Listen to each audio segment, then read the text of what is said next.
Hello everyone, it is Armory, and welcome back to another episode of Boom Beach. And in this video, I'm going to be going over the update overview together with you guys. That means we're bringing up all of the information about all the new features that we're getting in this Boom Beach update. Now essentially, I'll be reading off most of these, but I will also include my opinion based on what is there for each specific point. So if you like that, then take a listen to what I have to say on this. But if you just want to read everything that is new, it will also be linked in the video description down below if you don't feel like sitting through like a 10-minute video of sorts. A little bit later today, of course, when the moment the update is live, I'm gonna give you guys my first impression, and I'll have the face cam on there as well to show you guys what I think about all of the new changes and what we can discover about all of the things that are new. So without any further ado, let's bring up the information right now. So first things first, these are mostly the sneak peeks. Headquarters level 22 is very exciting for me. I already have the gems, as you guys saw at the right top corner. I have some Dr. T gameplay in the background as well, of course. That is, by the way, today's Dr. T, so it might help you out in some way, shape, or form. Headquarters level 22 being introduced into the game. Very exciting stuff for me. I will have the ability to go further up into the game. I am a maxed out player after all.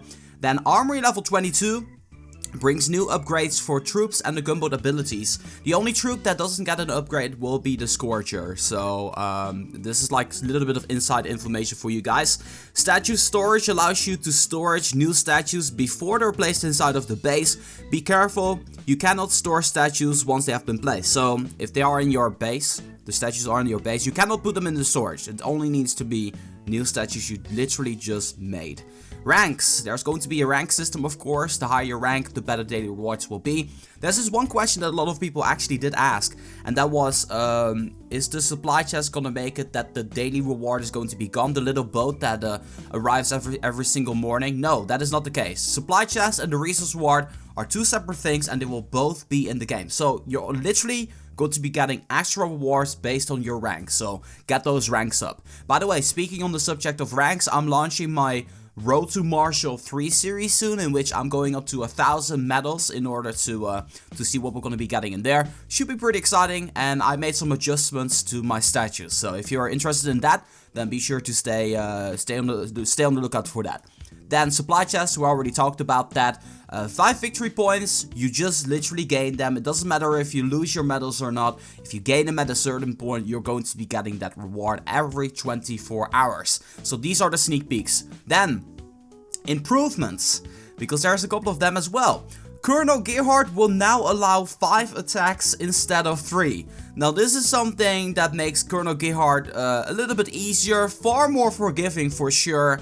I would be an idiot myself if I'm not able to take this one down right now, but you know me, it might happen. But I'm happy that this change is here. It allows some lower level people to actually take down Colonel Gearheart, and it's still a cool event regardless, and I will be able to try some fun attacks on those as well. Then Hammerman Attacks will now reward intel. So that means that this is a very nice event. This is a very nice update for task forces getting that additional intel. Hopefully in the next update we're going to get to see some new maps of sorts, but that's not the case in this one. But yeah, I really like what I'm seeing here so far. Then there's this really cool feature that they're adding in here. During task force operations, if your units die off, you are done immediately, and you cannot even deploy your gunboat energy anymore. From this point on, there will be a little pause, a short delay added after your units are dead. That means that you still have the ability to deploy some gunboat energy, so you don't have to be stressed out too much about that anymore. I think this is a really great feature they're adding into the game, and something that kind of personally annoyed me sometimes, so I'm very happy with this. Then, headquarters levels have been adjusted, the requirements will be adjusted. What for level 21, which is level 20 will be on headquarters level 50, experience level 50, so that is moving up a little bit, and in return 21 is gonna go down to level 53, and level 56 is gonna unlock headquarters level 22, so that way you guys know.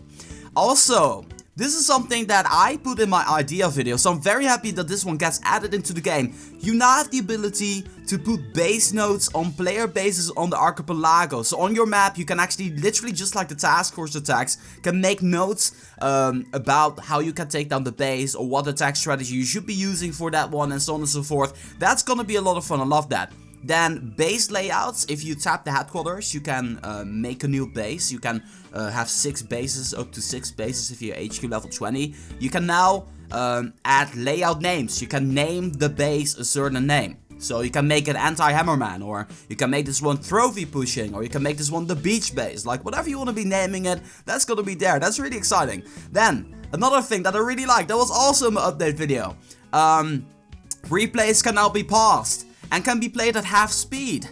That is really awesome. I love this. This is making me so happy, guys. I'm honestly so stoked about this. Next thing, we got resource collection icons now only shown when the building or boat are at 10% capacity. So back before, I think it was like 2%, and then already it was like popping up that you can get the money from your residences, or wood from your sawmill, or stone from your quarry. That was really fast. Right now, if they're filled up by 10%, then they will actually pop up. And that's where also the notifications will come from the boats that are slowly arriving at your base. So that's a very nice one. Makes for a little bit more, it makes it a little bit more convenient, less stressful.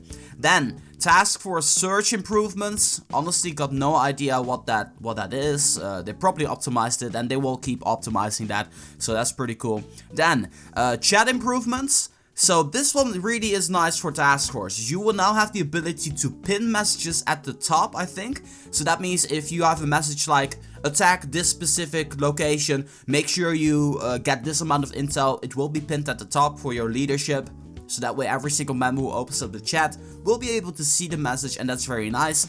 Also enabled, this is really great for foreign countries which have a different language, which you actually have the ability to enable the native keyboard, so people in China, Arabia, people who speak Arabian or Russian, they will have now the ability, or Japan will now have the ability, or Korea, I'm keeping names, have the ability to enable the native country. And there will be reverse chat. I think that right now the new chats will appear at the bottom, so that way the older chats are at the top, and then the pinned one will be at the top. I'm not sure of this, but we'll see that in the actual first impressions video of the new update. That's going to be pretty cool. And then last but definitely not least, there's going to be a lot of graphical improvements. So that means that maybe something's going to be changing. Maybe we'll be able to see some new special effects whenever you take down a base or something. I honestly got no idea. I know for a fact that the mortar is going to be getting a new skin at a certain level, and if that is the case with everything, then I'll make separate videos for you guys displaying all of those changes which are graphical towards the skin of defenses. So expect to see that if that is the case. In overall, very exciting stuff. There's also some other stuff like fixes, base node errors in operations, fix the rare issue where exploding Scorcher would destroy headquarters without ending the battle. It's kind of weird. Overlapping graphics for defenses as well. And then event dialogues is going to be changing. Does that mean we're maybe going to be seeing some new trash talk by Dr. T or Hammerman or something like that? That's going to be pretty cool. And then of course a lot of bug fixes. So that concludes this update overview. I'm honestly mostly stoked about some of the improvements as well as Headquarters 22. I love the fact that right now you have the ability to actually deploy use some gunboat energy after your units even die. So that's a really great one. I absolutely love that one. Hammerman Attacks now rewarding intel makes Hammerman more appealing than ever before. Base nodes, that's kind of cool. I kind of like that. And the replays, that is something that makes me very happy. For task force related chat improvements, really amazing stuff. I want to know your favorite improvements in the comment section down below. If you want to read on everything that I just talked about, it will be linked in the video description down below. And with that being said, I just want to say thank you guys so much for tuning in. A little bit later today, I'll be back again with update stuff, and tonight we are doing a Boom Beach live stream. Be sure to be on the lookout for that. For now, as always, make sure that if you guys like this video too, boom, give it a thumbs up. And that being said, this has been Reverse for Boom Beach. I'm gonna be signing off, and I'll see you guys in the next one.